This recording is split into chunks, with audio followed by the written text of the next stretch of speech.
ओम श्री परमात्मने नमः। खण खणों में, चर अचरों में, बाहर और भीतर अंतर्यामी रूप से विराजमान हुआ परम पुरुष परमात्मा में प्रणाम कर रहा हूँ। विषय यह है 5000 साल की प्राचीन ग्रंथ विज्ञान भैरव में शिव जी ने पार्वती के लिए 112 विधियां परमात्मा की अनुभूति करने के लिए ध्यान की विधियां सिखाया है। ध्यान की विधियां, इसमें तुम गृहस्थ हो, विरक्त हो, स्त्री हो, पुरुष हो, कोई जाति नहीं, कोई धर्म नहीं, कोई भी विधि, एक विधि तुम अनुसरण करो, परमात्मा अनुभूति हो जाएगी। पार्वती पूछता है, प्रभु मैं जप नहीं जानू, तप नहीं जानू, ध्यान नहीं जानू, इससे ना करते हो कोई ऐसा उपाय है परमात्मा की अनुभूति करने के लिए? जब देवी बताता है पार्वती के लिए प्रश्न, शिव जी उत्तर देता है। इसमें से हम लोग देखेंगे आज 11वीं विधि का बता रहा है। 11वीं विधि का बता रहा है। 11वीं विधि बता रहा है शिव पार्वती संवाद में। यह विधि अत्यंत सूक्ष्म और सीधे है।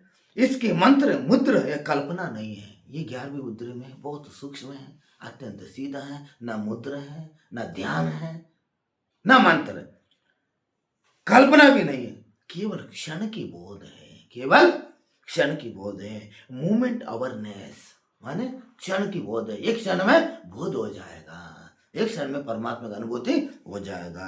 किस प्रकार हो जाएगी? 11वीं विधि में बता किस प्रकार। जब कोई भी इंद्रिय अनुभव उत्पन्न हो, जैसा देखना, सुनना, स्पर्श, स्वाद या गंध, उसका अनुभव को, उगम स्थल को, क्षण को देखो। जैसे तुम्हारी इंद्रिय में कोई भी अनुभव हो, कुछ देख रहा है, कुछ कोई सुन रहा है, कोई स्पर्श कर रहा है, कोई स्वाद ले रहा है, कोई गंध खुशबू ले रहा है, यदि ये अनुभव की उगम स्थल क्षण में रुक जाओ। आप देख लो, किसी ने आपके स्पर्श किया है, क्या किया है? तुमको स्पर्श किया। स्पर्श करने के बाद तुमको अनुभव हुआ मेरे किसी ने स्पर्श किया, लेकिन स्पर्श के पहले की अनुभूति करो। जब स्पर्श के पहले कहाँ थी, उधर काली जगह रहा। क्या जगह रहा? जब स्पर्श किया तब तुम पता हो गए। अब सुन रहे, कोई आवाज आ रहा है, सुन रहे, वो आवाज के पहले की आवाज सुनो। अब तो आवाज सुन रहे, आवाज के पहले काली जगह थी। अब कोई खुशबू आ रहा है, हम खुशबू ले रहा है, खुशबू आने के पहले कौन सा क्षण थी? वो काली जगह में एक उगम स्थान देख लो। उगम स्थान, इसको देख लो। उगम स्थान देखने के बाद और वो उगम स्थान में पूर्ण जागृत के ठहर जाओ। वो ठहरने से परम चेतन प्रकट हो जाएगी। उन अनुभव को उगम क्षण में उस जगह में तुम ठहर गए और तुमको भैरव माने अनुभव हो जाए। अनुभव महत्वपूर्ण है, अनुभव नहीं महत्वपूर्ण है। अनुभव की जन्म क्षण महत्वपूर्ण है, अनुभव महत्वपूर्ण नहीं है। अनुभव की क्षण वही महत्वपूर्ण है। और साधन विधि, इंद्र ज्ञान, कोई एक इंद्रिय ले लो, कोई एक इंद्रिय ले लो। विधि बता, एक इंद्रिय ले लो। क्या ले लो? पहले दृष्टि, देखना, नहीं है तो श्रवण करना। केवल देखना, नहीं है तो श्रवण करना। और शुरुआत में श्रवण सबसे बड़ी सरल है। शुरुआत में बोले श्रवण सबसे बड़ी सरल है। कोई आवाज आ रहा है, सुनो। आवाज आ गई, कोई घंटी की आवाज आ गई, तुमने सुन लिया, लेकिन घंटी की आवाज कहां से आया? पहले नहीं थी, पहले नहीं थी, कहां से आया? उसके पीछे जाओ, उसके पीछे जाओ। वो कहां से उगम हुआ? ये घंटी की आवाज कहां से उगम हुआ, उधर जाओ। वो शुरुआत की श्रवण सबसे अच्छा अनुभव है। और मन में कोई ध्वनि लाए, जैसा पंखों की आवाज, पक्षी के चहचहाट, जैसा पक्षी की चहचहाट की आवाज सुनो। आवाज के पीछे मत कीजिए, बस देखो आवाज उठे, आप अपने आप जाग रहे हैं। बस देख लो आवाज कहां से उठ रहा है। क्या करो? आवाज कहां से, तुम्हारे अंदर से कहां से उठ रहा है, देखो। और 2 क्षणों के बीच में ठहर जाओ। 2 क्षणों के बीच में कौन से क्षण है? ध्यान की उठने से पहले, जैसे आवाज आए, आवाज के पहले, और उसके अर्थ बनाने से पहले अति सूक्ष्म मौन होता है। जब आवाज के पहले की क्षण में तुम रुक जाएगी, वो अति सूक्ष्म होता है। क्या होता है? सूक्ष्म होता है। और वो मौन में ठहर जाता है। वो ना कोई विचार नहीं, कोई नाम नहीं, कोई व्याख्या नहीं। उस जगह में जैसे आवाज आ गए, आवाज आके, आवाज आने के पहले आवाज आ गए, आवाज आने के पहले देखो उसमें कोई विचार नहीं, विमर्श नहीं, कोई स्पर्श नहीं। और यदि आप सोच रहे हैं अचानक अनुभव हो जाएगी, शून्य के प्रवेश, कौन से, कोई विचार नहीं होता, और समय को रुक गए हो, मैं गायब हो गए हो, केवल साक्षी चेतनी उधर शेष बची है। और ये भैरव की अवस्था, यही परमात्मा साक्षात्कार की अवस्था है। और इस विधि को पहचान, अनुभूति किस प्रकार होता है, किसने अनुभूति कर ली है, हाँ? कैसे पहचान होता है? बिना प्रयास के शांत की प्रतीत होता है, और विचार के स्वतः खत्म होने लग जाता है, और शरीर हल्के हल्के से होने लग जाता है, और बाहर भीतर भेद समाप्त हो जाता है, और आनंद नहीं पूर्णता, आनंद नहीं हो तो पूर्णता। और इस विधियों की सावधानी, किस प्रकार सावधानी, अनुभव को पकड़ने की कोशिश ना करो, अनुभव की पकड़ने की कोशिश मत करो। कुछ होना चाहिए और अपेक्षा भी छोड़ दो, कुछ होना चाहिए ऐसा अपेक्षा भी छोड़ दो। और साक्षी होने की विधि और कर्ता बनने की नहीं, केवल साक्षी बनने की विधि है, कर्ता बनने की नहीं, मैं कर रहा हूँ ऐसे कर्ता बनने की नहीं, केवल साक्षी माने देखो, केवल देखो। विधि विधि किसके लिए उपयोग है? जो ध्यान कर रहा हूँ, सरल प्रत्यक्ष मार्ग चाह रहा हूँ, और जो मंत्र कल्पना से परा जा रहा हूँ, जो मंत्र भी नहीं जानते, कल्पना भी नहीं, इससे परा जा रहा हूँ, और वो क्षण में मुक्ति समझने चाहिए, वो क्षण में मुक्ति समझने चाहिए। जहाँ अनुभव जन्म लेता है वो परमात्मा प्रकट होता है, जहाँ अनुभव जन्म लेता है प्रकट होता है, प्रकट होता है। और ओम श्री परमात्मने नमः। इस विधि 5000 साल से लेके आज तक किन ऋषियों ने,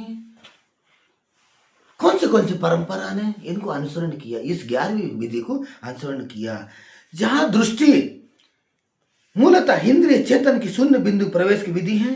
दृष्टि, श्रवण, स्पर्श, मध्यम से उत्पन्न संवेदन को और उस क्षण को पकड़ना, और चेतन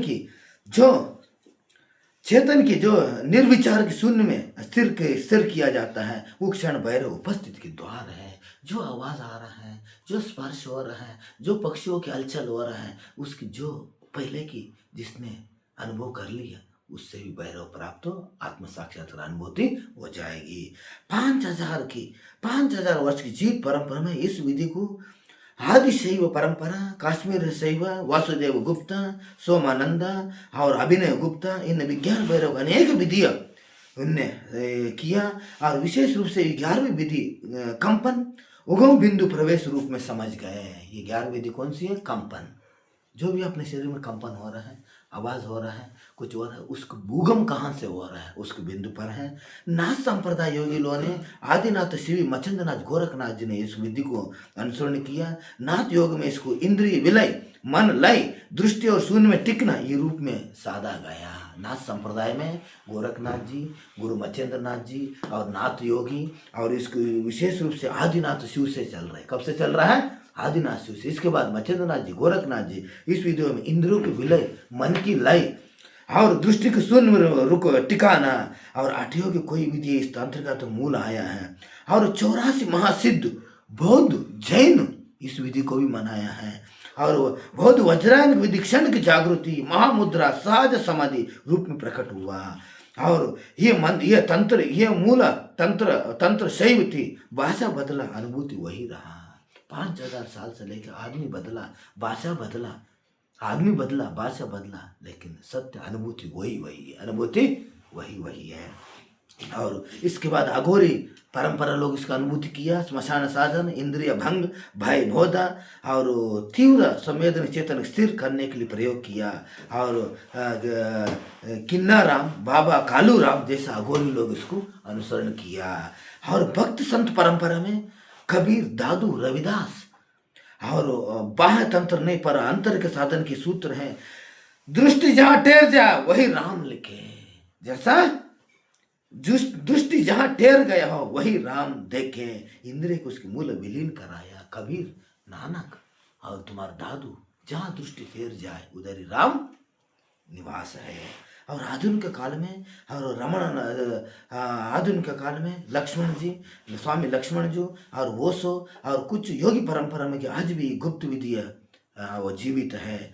और विज्ञान भैरव तंत्र कभी गुप्त नहीं हुआ, नाम बदला, रूप बदला, परंपरा बदला, लेकिन जीवित रहा। 5,000 साल के आसपास नाम बदला, व्यक्ति बदला, रूप बदला, लेकिन ये विधि आज भी जीवित रहा।